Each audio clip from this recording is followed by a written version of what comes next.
স্থান হলো রামদাস বিল। প্রকৃতির অফুরন্ত অনুগ্রহে তৈরি এই বিল যেন রহনপুরবাসীর হৃদয়ে এক টুকরো শান্তির ঠিকানা। যারা প্রকৃতি ভালোবাসেন, সকালবেলা হাঁটতে বের হতে চান কিংবা বিকেলে একটু নীরবতায় বসে থাকতে চান, রামদাস বিল তাদের জন্য আদর্শ স্থান। এখানে দাঁড়িয়ে দূর আকাশে তাকালে দেখা যায় শাপলা ফুলের মাঝে নৌকা ভাসছে, পাড়ে বসে আছে সাদা বক, আর পানির মধ্যে খেলা করছে ছোট্ট মাছেরা। বিশেষ করে বর্ষাকালে এই বিল হয়ে ওঠে জীবন্ত পেইন্টিং। সবুজের মাঝে নীল জলরাশি আর তার উপর সূর্যের আলো মিলে একাকার। তবে শুধু সৌন্দর্য নয়, এই বিলের সাথে জড়িয়ে আছে স্থানীয় মানুষদের জীবনযাপন। সকাল হলেই দেখা যায় মাছ ধরার জন্য নেমে পড়েন জেলেরা। বিলের জলই হয়ে ওঠে জীবিকার উৎস।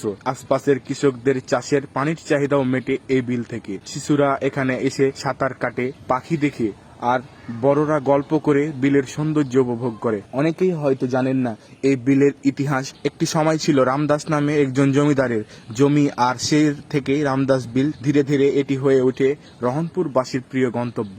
ভ্রমণ প্রেমীরা যারা শান্ত প্রকৃতি আর নিরিবিলি পরিবেশ খোঁজেন, তাদের জন্য এটি একবারে পারফেক্ট স্পট।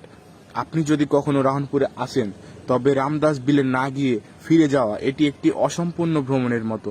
তো আজকে আমরা রয়েছি মিনি কক্সবাজার খ্যাত আমাদের রহনপুর রামদাস বিলে। তো রামদাস বিলের প্রকৃতি এতটাই সুন্দর, বর্তমানে এখন যে পরিবেশটি রয়েছে, আপনারা যদি আসেন তো এখানে ভরপুর যে আশপাশের টইটুম্বর পানি রয়েছে এটি দেখতে পাবেন। রাস্তার দুই ধারে পানি, কিন্তু রাস্তাটাও দেখা যায় না, কারণ এখানে যে ঢালাই মিশ্রিত রাস্তাটি রয়েছে এটির উপরে দাঁড়িয়ে থাকে। বিশেষ করে শুক্রবারের দিন এখানে দর্শনার্থীদের ঢল নামে।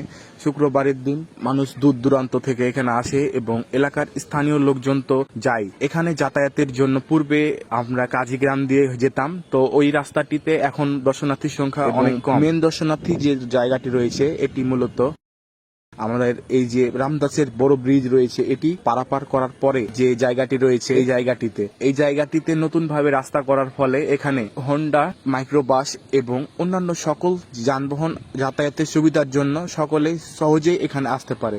রহনপুর শহর থেকে মাত্র 5 থেকে 6 কিলোমিটার দূরত্বে এই রামদাস বিল অবস্থিত। যারা এখনো ঘুরতে আসেননি এখানে, অবশ্যই চলে আসুন, আপনারা জায়গাটি উপভোগ করুন। এবং আমাদের ভিডিওটি কেমন ছিল এতক্ষণ পর্যন্ত আপনাদেরকে উপস্থাপন করলাম, অবশ্যই জানাবেন। এবং রামদাস বিলের আর কোন কোন জায়গা বা কোন কোন জিনিস সম্পর্কে আমাদের জানতে চান, অবশ্যই আমাদেরকে জানাবেন। এখানে মূলত বর্ষাকালে পানি থাকে, আর এখন জাস্ট আজকে যে ভিডিওটি করলাম এই ভিডিওটির কিছুদিন পূর্বেও পানি ছিল না, এখন পানি হয়েছে। তো যারা যারা আসেন অবশ্যই আসবেন, এবং বিশেষ করে শুক্রবার এখানে আসলে হাজারো দর্শনার্থীর সাথে আপনার দেখা হবে, হয়ে যেতে পারে পরিচিত কোনো মুখের সাথে দেখা এবং প্রিয়জনের সাথে দেখা। তো আর দেরি না করে চলে আসুন রামদাস বিলে, এবং রামদাস বিলের আসল সুন্দর